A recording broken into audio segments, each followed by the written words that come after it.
C'est notre deuxième rencontre dans ce format avec le Premier ministre et l'ensemble des partenaires en Côte d'Ivoire que j'ai l'honneur de présider cette année. Et deuxième rencontre, c'est déjà une habitude qui se met en place et c'est une bonne habitude. Je pense que nous fondons tous beaucoup d'espoir qu'à travers ces rencontres, nous puissions partager nos analyses, partager nos informations et nous mettre d'accord sur les initiatives qui sont à prendre. On a décidé avec le Premier ministre sur des questions de méthodologie dans notre travail, sur l'organisation de notre travail pendant ces réunions, entre ces réunions, avec les membres du gouvernement, avec nos chefs de file dans les différents secteurs du côté des partenaires. Je pense que ces initiatives vont renforcer l'efficacité de notre travail commun.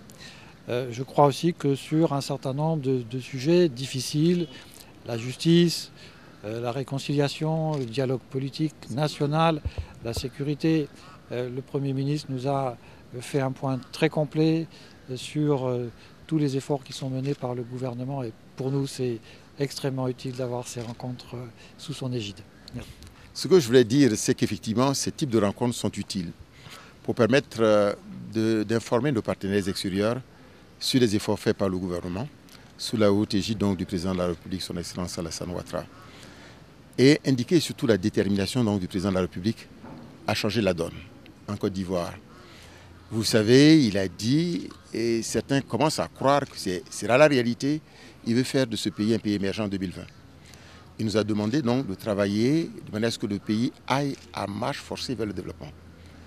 Il est exact qu'effectivement, puisque c'est la première année de croissance qui a eu lieu en 2012, avec 9,8%, on ne peut pas régler tous les problèmes dans un délai aussi court. Et je crois ce que disait donc l'ambassadeur tout à l'heure. Mais il n'empêche qu'il faut que davantage d'actions soient faites au niveau des pro-pauvres, des investissements pro-pauvres. C'est ce qu'on fait.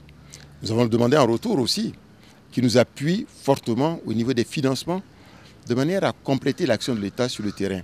Je veux d'ailleurs le remercier de manière globale parce que tous les partenaires actuellement présents sont venus d'abord en grand nombre, mais aussi font beaucoup pour la Côte d'Ivoire. Je pense que tout le monde est intéressé à faire de la Côte d'Ivoire un exemple d'un pays qui sort de crise longue, mais qui peut rebondir très vite, de manière à impacter donc, non pas seulement donc, les actions sur le pays, mais dans la sous-région.